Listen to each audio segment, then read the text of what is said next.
The Biden administration has relocated the final group of Afghan evacuees from a New Jersey military base. The effort ends the first stage of a massive, months-long resettlement operation following the collapse of the now Taliban-controlled Afghan government. 76,000 Afghans have already relocated to their new communities in the U.S. According to information obtained by CBS News, nearly half of the 67,000 Afghans processed at domestic bases have settled in these states. Another 21,000 have settled in 17 other states, and that number could grow. Wyoming is the only state not expected to receive any evacuees. CBS News immigration reporter Camilo Montoya-Galvez is here with me now. Hi, Camilo. So officials say that this resettlement operation is the largest in U.S. history. Is that correct? Can you tell us how many have been resettled so far, where they're going, and why is Wyoming not on that list? Hi, Tanya. It's great to be here. This is certainly the largest evacuation and resettlement operation by the U.S. government since 1975, when the U.S. resettled tens of thousands of Vietnamese refugees following the fall of Saigon. So far, as you mentioned, 76,000 of these Afghan evacuees have been resettled in over 200 communities across the U.S.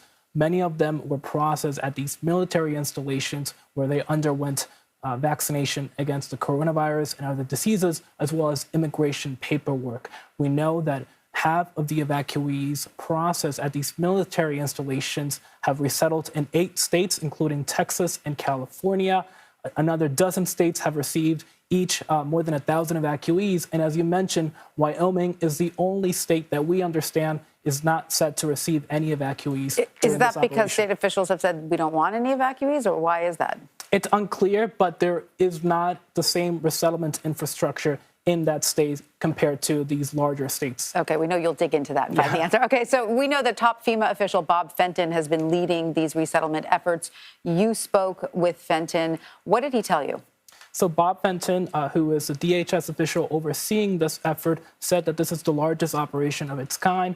Again, these evacuees needed culturally appropriate food, faith services, vaccination, medical services, legal assistance to file applications for work permits and asylum applications. And so he likened these military bases to 8 small cities.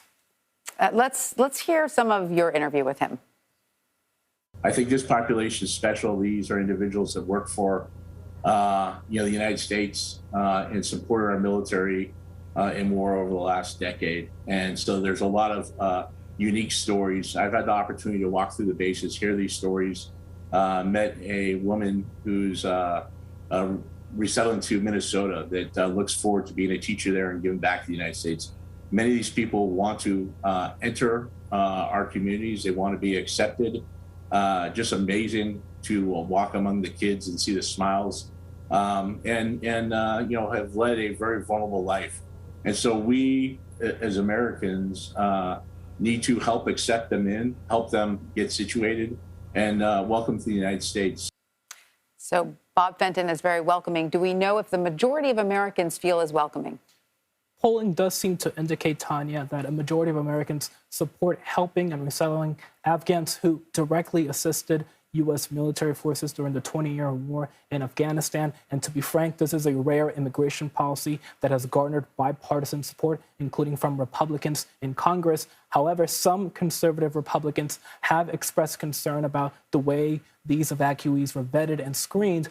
But the Biden administration has maintained that all of these evacuees went through rigorous vetting at overseas military installations before reaching U.S. soil. And we also know, according to a government report that we obtained, that several hundred evacuees were barred from entering the U.S. after red flags were raised during processing. And Camilo, you talked to Fenton about a variety of things, including how these refugees are getting acclimated to a new normal. Let's listen to what he said.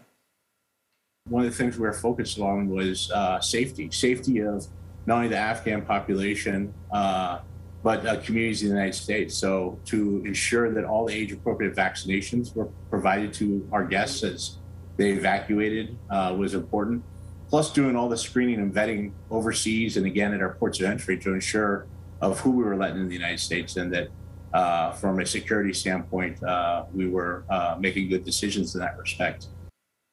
So, Camilo, what other obstacles are both the government and these Afghan refugees facing? One major obstacle, Tanya, is that many of these evacuees could find themselves in legal limbo. For all intents and purposes, these evacuees are refugees because they fled a war zone. However, legally, they are not refugees because they did not enter through the traditional U.S. refugee program. The Biden administration authorized their entry through another classification known as humanitarian parole, and parole allows them to live and work here legally, but it does not offer them a pathway to permanent legal status. So their paperwork is tricky, is what you're saying. They're going to have to go through all these legal hurdles, correct? Correct. Unless Congress moves to legalize them, as the Biden administration has proposed, these evacuees will not have a permanent pathway to U.S. citizenship. So will they not be able to work here then? They will be able to work here and live here for up to 2 years, and they can renew that classification called parole. But again, they cannot have access to green cards right now and ultimately U.S. citizenship unless they apply for asylum and win asylum. But the asylum program currently has over 400,000 unresolved applications. Many challenges, but I'm sure they wouldn't change it for anything, right? You've spoken to some families that are happy to be here, correct? Yes, we spoke to an Afghan evacuee who said he used to work at an American military base in Afghanistan before the Taliban takeover. He was brought to the U.S. alongside his wife and their 3 minor children. They are now living in an apartment in Northern Virginia listed by Airbnb, which has actually set up a program to house evacuees. They're hoping to move to a more permanent location in the coming days. After that, he told me that he will seek to enroll his children in school and try to find work. He said the children love Virginia and they love going to the park, but he did express concern about the family's legal status. And he mentioned that he hopes Congress and the U.S. government will provide them some certainty in the coming months. Sure. Camilo Montoya-Galvez, thank you so much for your excellent reporting on this. We appreciate it.